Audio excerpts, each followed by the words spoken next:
Vous vous êtes déjà retrouvé dans cette situation gênante, vous êtes debout face à une personne que vous avez rencontrée au moins 3 ou 4 fois et son nom a totalement disparu de votre esprit. Ce n'est même pas qu'il est sur le bout de votre langue, il est simplement absent, comme s'il n'avait jamais été classé nulle part dans votre mémoire.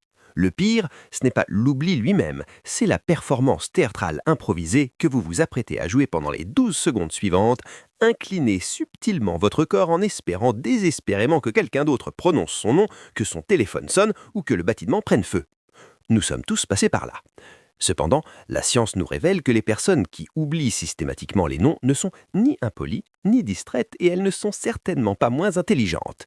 Il se passe en réalité quelque chose de très spécifique dans leur cerveau qui, une fois compris, permet de ne plus jamais se sentir coupable de la même manière. Bienvenue sur RIC Psychologie. Sur cette chaîne, on décrypte ce que les comportements humains les plus ordinaires cachent de plus fascinant.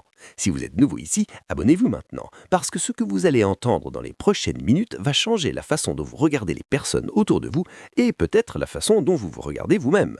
Tout commence au moment précis de la rencontre. Lorsque vous faites la connaissance d'une nouvelle personne, votre cerveau accomplit une quantité de travail phénoménale en simultané.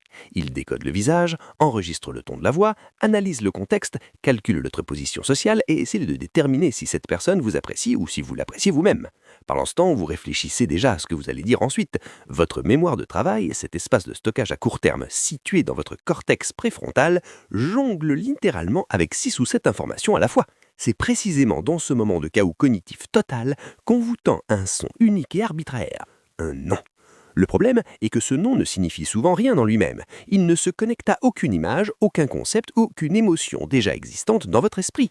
Il reste là, isolé, dans un cerveau bien trop occupé pour s'en occuper. Pour expliquer pourquoi ce phénomène est si fréquent, les psychologues utilisent ce qu'on appelle le paradoxe de Baker-Baker.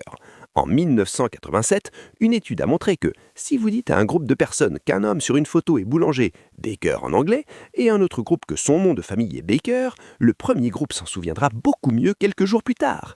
Pourquoi ? Parce que le mot boulanger active tout un réseau d'associations dans votre cerveau. L'odeur du pain, la farine, les matins précoces, la chaleur du four. En revanche, le nom de famille Baker n'active rien. Il flotte sans racines dans votre esprit. Le cerveau est une machine d'efficacité qui privilégie les informations porteuses de sens. Pensez aux souvenirs d'un événement marquant, comme une funéraille. Vous vous rappelez l'odeur des fleurs, le silence pesant, la personne qui a le plus pleuré, ou une phrase qui a résonné dans vous. Mais vous ne vous souvenez probablement pas de ce qui est écrit sur le programme de la cérémonie. Pour votre cerveau, le nom est le programme, alors que tout le reste de la personne est la cérémonie. Il y a aussi une dimension plus personnelle, cet oubli. Une grande partie des personnes qui oublient chroniquement les noms sont en réalité des individus extrêmement absorbés par leurs propres pensées lors des interactions sociales. Ce n'est pas par arrogance, mais par anxiété. Pendant que l'autre se présente, ces personnes sont occupées par un monologue intérieur incessant. Est-ce que je regarde assez dans les yeux ? Ma poignée de main est-elle trop ferme ? Est-ce que je viens de l'interrompre ? Le nom entre brièvement dans l'oreille, mais ce monologue intérieur l'écrase immédiatement. C'est ce que les psychologues appellent l'effet next in line, le suivant sur la liste, documenté dès 1973. Les personnes qui attendent leur tour pour parler dans un groupe montrent une mémoire radicalement réduite pour ce que la personne juste avant elle a dit, car elles sont déjà en train de préparer leur propre intervention. Si c'est votre cas, sachez que vous n'avez pas un problème de mémoire, mais un problème de préoccupation. Cela dit, il faut reconnaître que l'impact émotionnel pour celui dont le nom est oublié est bien réel.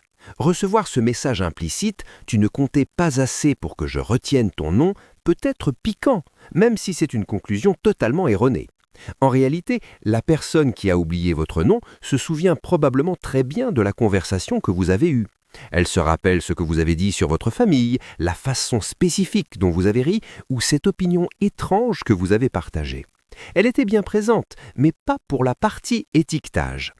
La mémoire ne fonctionne pas comme un disque dur qui stocke des fichiers, elle stocke des impressions, des émotions, des fragments et des schémas. Elle donne la priorité absolue à ce qui est chargé en émotions, à ce qui est surprenant ou à ce qui est connecté à des connaissances déjà acquises. Une syllabe arbitraire donnée au moment où vous essayez de paraître normal devant un étranger a très peu de chances de survivre à ce tri impitoyable.